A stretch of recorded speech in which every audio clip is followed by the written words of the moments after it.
Halo semuanya, kenalin nama aku Afni Rizal Salahi dengan NIM C121230027. Aku dari Bisnis Digital. Saat ini aku akan mengerjakan tugas dari mata kuliah Cyber Security Management dengan dosen pengampu Bapak Bambang Purnomo SEMM. Kali ini aku akan bahas nih mengenai 5 kasus kebocoran data pribadi. Oke, sebelum kita masuk ke 5 kasusnya itu, aku mau bahas nih mengenai apa sih kebocoran perlindungan data pribadi itu. Kebocoran perlindungan data pribadi itu adalah di mana kondisi ketika informasi sensitif tentang seseorang seperti nama, alamat, nomor telepon, email, informasi keuangan, catatan kesehatan, dan lain-lain itu terungkap atau diakses oleh pihak yang tidak berwenang. Oke, selanjutnya kita akan masuk nih, seperti aku bilang di awal tadi, kita akan bahas 5 kasus kebocoran data pribadi. Nah, kasusnya itu apa aja sih? Yang pertama, aku akan membahas mengenai kasus dari Tokopedia yang terjadi pada tahun 2020. Lalu ada Canva yang dimana terjadi pada tahun 2019. Selanjutnya ada kasus BPJS Kesehatan pada tahun 2021.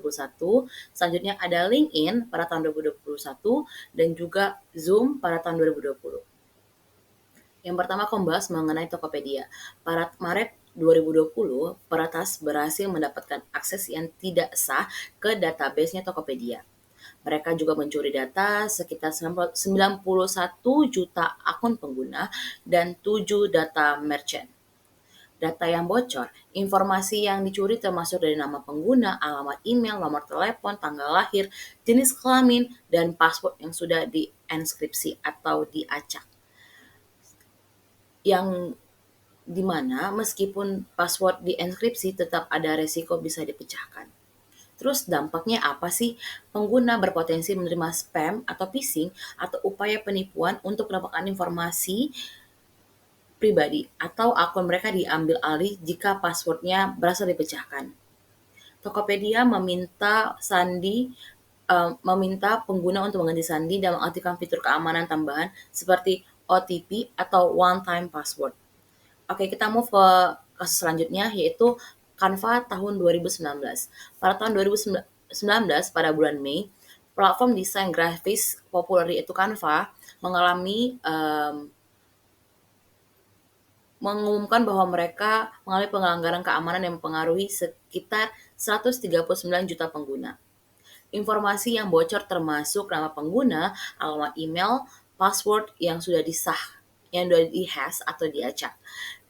Untuk sebagian kecil pengguna sekitar 67 juta pengguna, password yang di-hash menggunakan algoritma yang begitu lemah. Selain itu juga beberapa informasi data pribadi seperti nama, alamat, beberapa token yang akses juga berpengaruh.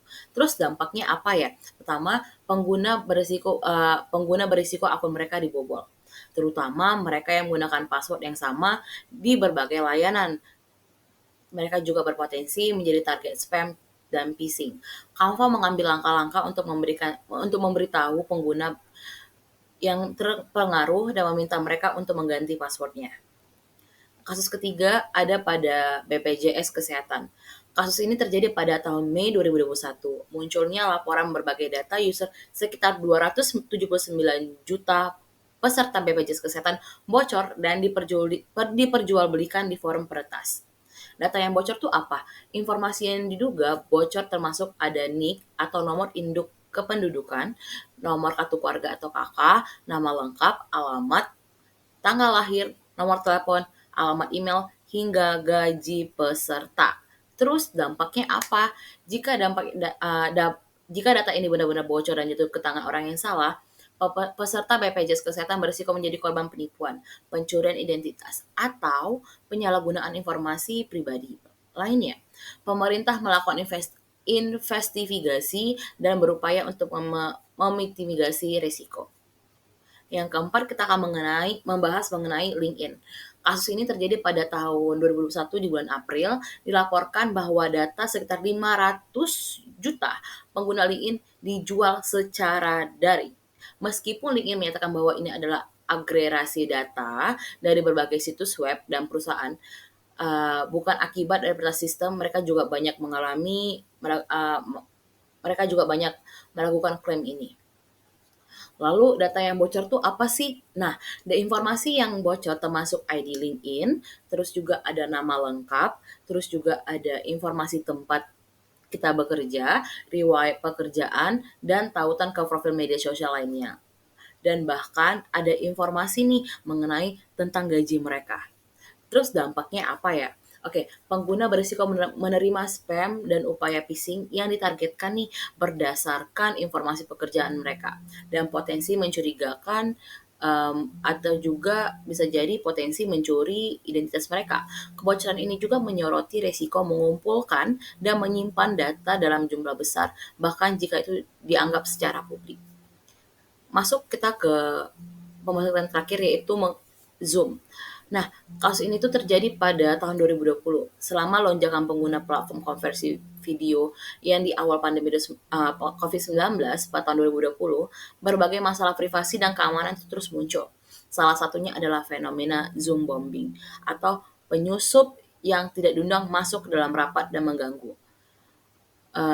ke rapat juga, ibaratkan mereka kayak impostor nih, dan juga laporan tentang kebocoran data akun pengguna.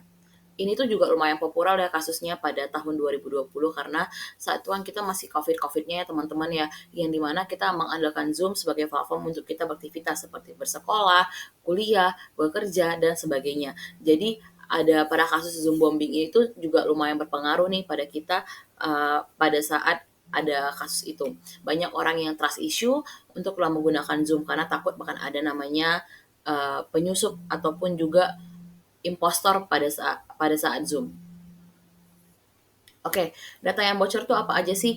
Meskipun tidak ada data yang kebocoran secara finansial dan signifikan, informasi pribadi seperti alamat email dan password pengguna Zoom ditemukan diperjualbelikan di dark web. Selain itu juga detail rapat seperti ID rapat dan juga tautan undangan juga berpotensi bocor. Nah, pengguna berisiko nih, akun mereka tuh bisa dibajak, yang dapat menyebabkan gangguan akses yang tidak sah dari data pribadi mereka. Informasi pribadi yang bocor juga dapat digunakan untuk upaya phishing. Kasus ini tuh menyoroti kepentingan keamanan aplikasi dan kesadaran pengguna tentang praktik keamanan yang baik. Oke teman-teman, itu aja sih yang aku mau bahas mengenai 5 kasus kebocoran data pribadi. Teman-teman semuanya, dari kasus ini tuh kita belajar nih bahwa sebenarnya data pribadi itu sangat penting ya teman-teman ya. Dari nama email, alamat, dan juga sekecil hanya untuk informasi pribadi kita itu sangat penting teman-teman. Oleh karena itulah teman-teman, kita tidak boleh menyebarluaskan informasi kita secara bebas di platform manapun, mau di sosial media ataupun ya paling penting sosial media sih. Yang dimana hal-hal tersebut tuh menjadi celah celah untuk para pelaku-pelaku kriminal cybercrime itu untuk menjadi apa ya bisa dibilang ya, menjadi celah mereka untuk melakukan kejahatan pada kita. Oleh karena itu teman-teman semuanya harus berhati-hati dan juga jangan jangan pernah mengklik apapun secara sembarangan karena itu bisa menjadi untuk upaya celah untuk melakukan adanya phishing dan lain-lainnya. Teman-teman, sekian video aku mengenai presentasi aku mengenai 5 kasus kebocoran data pribadi. Aku harap informasi yang aku berikan ini tuh dapat bermanfaat untuk kita semua. Sekian dari aku, terima kasih. Bye-bye.